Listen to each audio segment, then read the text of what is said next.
I think that last night my wife cheated on me. We have been married 10 years, together for 13. She went out to buy some stuff for the home, which is weird, she hates doing that, and she went with a male friend I don't know. She stayed out for several hours. It was weird because she spent the day getting ready like it was a date. And when she was gone, I grew suspicious and checked around the room, and she had put on her sexy underwear meant just for our bedroom. I do all the childcare, so I put the kids to bed. She showed up after and refused to tell me most of the details of the man she was with, and told me that in order to stay in our marriage, she needed some time that was just for her. She only told me his first name, and when I thought back, I had seen that name pop up in her texts for the last several months. I didn't think anything of it at the time because it's the name of a work friend she has, and they often need to reach out to one another after hours for big projects. I think that she has been slowly building up the courage to cheat on me, and over the last 2 months, our sex life has collapsed to zero, and she has grown extremely hostile without any reason given, seemingly out of nowhere. Last week she told me she doesn't want to be married, and it has nothing to do with me. Before everyone says I don't do enough as a husband, I do 100% of the childcare, shopping, housework, and I work from home, though she is the primary breadwinner. I am emotionally available and mature, and I don't have a temper.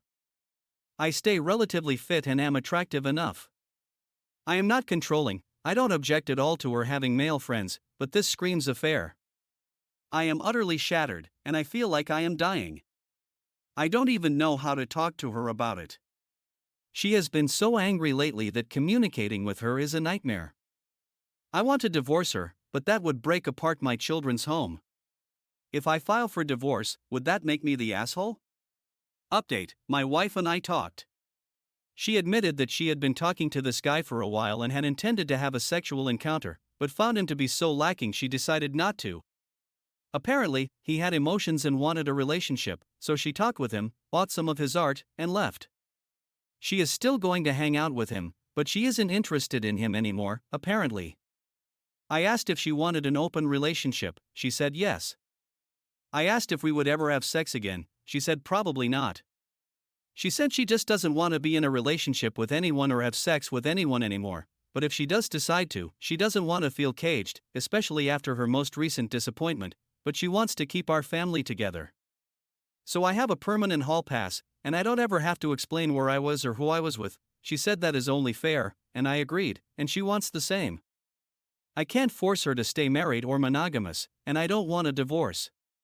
So we are roommates now with a legally binding lifetime contract and joint finances. And apparently, I am now in an open relationship. A very sad day for me, but maybe not the worst outcome.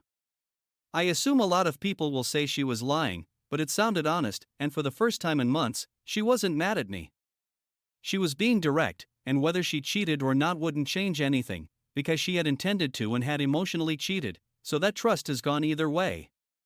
So I was right, sort of, and now my marriage is over, sort of. And that's just how life goes, I guess.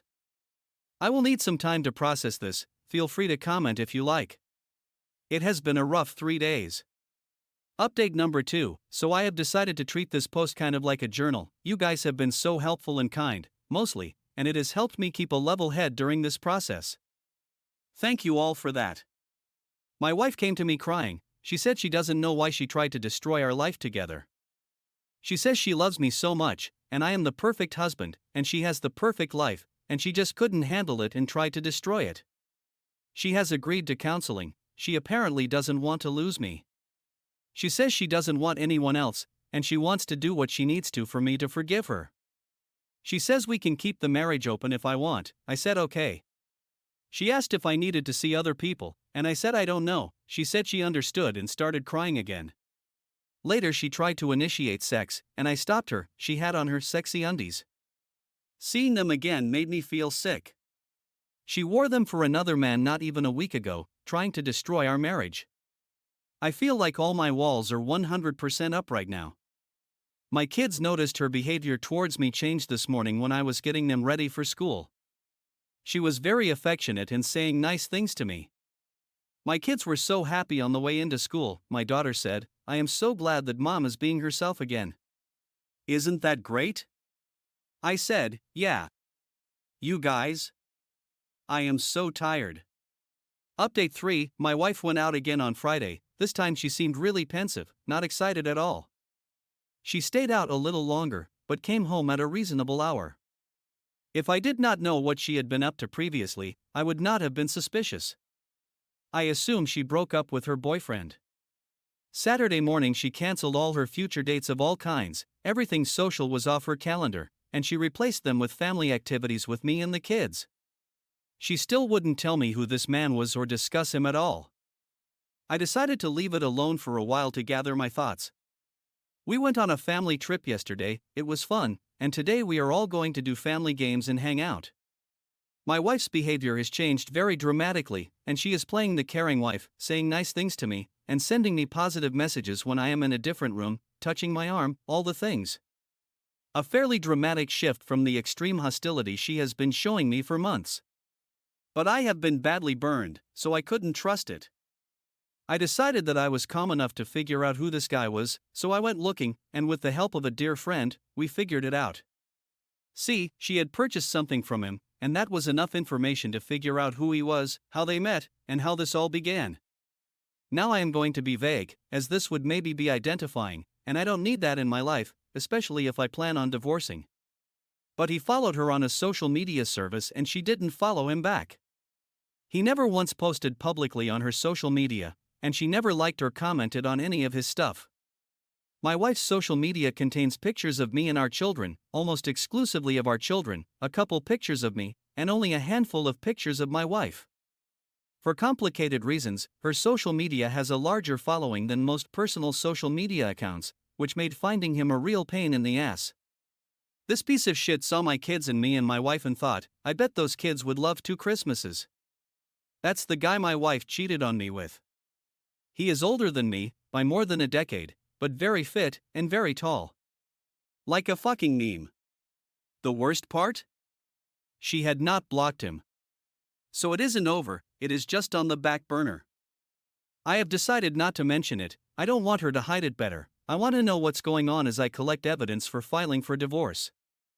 I don't need evidence, but for my own peace of mind, and so that I can grieve, I will finish constructing the puzzle that is my wife's infidelity. I will also focus on self-care, and stay away from vices. I could definitely see myself getting drunk and high every night in response to this, so I should not do that. I can't file just yet, for complicated financial reasons, but I will be keeping my appointment with the divorce lawyer to explore my options. Until then, we will see. I have zero trust in my wife. I never thought I would find myself in this position. I don't know what I will do afterwards, I haven't dated in almost 15 years, how does it even work now? Thank you for all the members of the community who have reached out to me, even the mean ones. All of you have taken the time to engage with me when I could not be anything but self-centered in my own grief, and I appreciate you. I will continue updating as I go. Update 4, I decided to take a few days and headed to my parents' house. My wife watched the children while I went over and spoke with my folks. After hearing about the situation, my sister joined us. My parents are hugely supportive of whatever I choose, though my mom thinks I should get a divorce and has several good divorce lawyers already picked out. She really could not hide her excitement that I might be divorcing my wife, and my father thinks we should work it out and offered to pay for any and all mental health services we need for me, the wife, and the kids. My parents have been married for a very long time, and I always wanted a long, stable marriage like they had. My mother commented that I always did like complicated relationships with difficult women and that your wife has been torturing you for months, everyone has been so worried about you, which feels about right. They needed a ton of landscaping done, so my sister and I spent the whole time doing landscaping and talking. The weather was finally nice and I had 2 days of clearing my head and being around people that love me, and getting exercise. By the time I got home, I had completely forgotten my horrible situation.